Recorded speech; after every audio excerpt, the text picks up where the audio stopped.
क्षत्रियों को बदनाम करने का मुझे षड्यंत्र लगा। क्षत्रियों में श्री कृष्ण जी को बदनाम करने का षड्यंत्र। अच्छा। जो ये मिलावट, श्री राम जी को बदनाम करने के लिए सम्मुख वध जोड़ दिया, गर्भवती सीता को वनवास दे दिया, ये जोड़ दिया श्री राम को बदनाम करने के लिए। वाल्मीकि रामायण में भी महाराजा दशरथ के द्वारा पशुओं की बलि चढ़ाने की बात कह दी, ये जोड़ दिया गया। इसलिए आज बहुत सारे लोग कहते हैं राम शराब पीते, तेल मांस खाते थे, कोई वामपंथी लोग ऐसा कहते हैं, क्योंकि ये जोड़ा गया। अब विश्वामित्र मेनका को देख करके विचलित हो गए, वीर स्खलित हो गया। ये जो कथा है, कोई भी ब्राह्मण विद्वान ब्राह्मण को कहते, जन्म से कोई ब्राह्मण नहीं होता, कोई भी विद्वान अपने किसी ऋषि मुनि को ऐसा नहीं लिख सकता। मुझे लगता है कि ये विधर्मियों की द्वारा की गई मिलावट है। अच्छा। चाहे वो किसी काल में की हो। जब भविष्य पुराण में विक्टोरिया का वर्णन है, इसका मतलब अंग्रेजों के शासन में भविष्य पुराण लिखा गया, कुछ पहले लिखा गया, उसमें जोड़ा गया। तो ये जोड़ जाड़ विधर्मियों की साजिश लगती है। मैं किसी ऐसे ब्राह्मण को दोषी नहीं दे सकता, क्योंकि जो संस्कृत का पंडित है वो इतनी बुद्धित होगी, अपने ऋषियों को क्यों बदनाम करेगा, अपने देश के महापुरुषों को क्यों बदनाम करेगा? उनका षड्यंत्र है। क्योंकि अगर चक्रधारी श्री कृष्ण जी को भारत याद रखेगा तो ये चक्रधारी पैदा होंगे, योद्धा पैदा होंगे, ब्रह्मचारी पैदा होंगे, बलवान पैदा होंगे। और नाचने वाले कृष्ण को का प्रचार करेगा तो देश नाचने वालों का होगा, गुलाम हो गया देश। आज श्री कृष्ण जन्माष्टमी आ रही है, परसों लीलाएं होंगी। कोई लीला नहीं होगी जो श्री कृष्ण सुदर्शन चक्र लेकर के अर्जुन को उपदेश दे रहे हो। कोई लीला नहीं होगी कि कृष्ण जी को बलराम जी मल्ल युद्ध कर रहे हो, गदा का अभ्यास कर रहे हो। होती है कोई लीला? कोई लीला नहीं होती। कहाँ गया हमारा पौरुष? चला गया इस भारत का।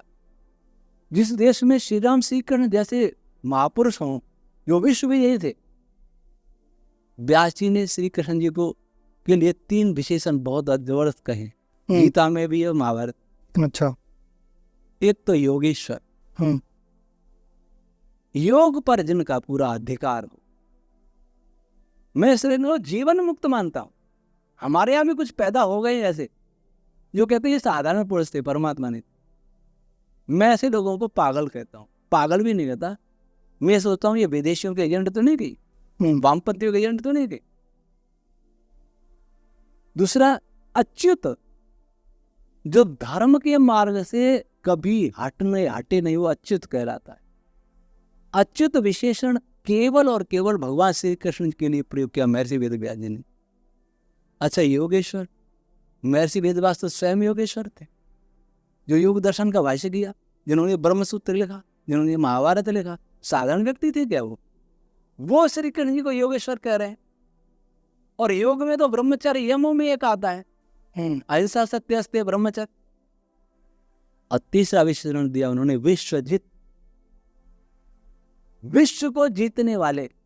कोई भी उनसे विश्व में लड़ नहीं सकता युद्ध में।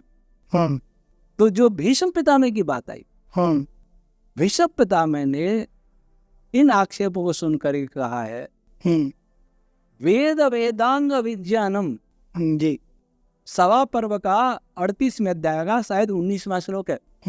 वेद वेदांग विज्ञानम बलम चाप्यधिकम तथा नृणाम ही लोके कोन्योस्ति विशिष्ट केशवादृते। वेद और वेदांग व विज्ञान जानने वाले और बलवान योद्धा इस जगत में केशव से विशिष्ट कोई और नहीं है। अगला श्लोक में कई गुण बताए हैं।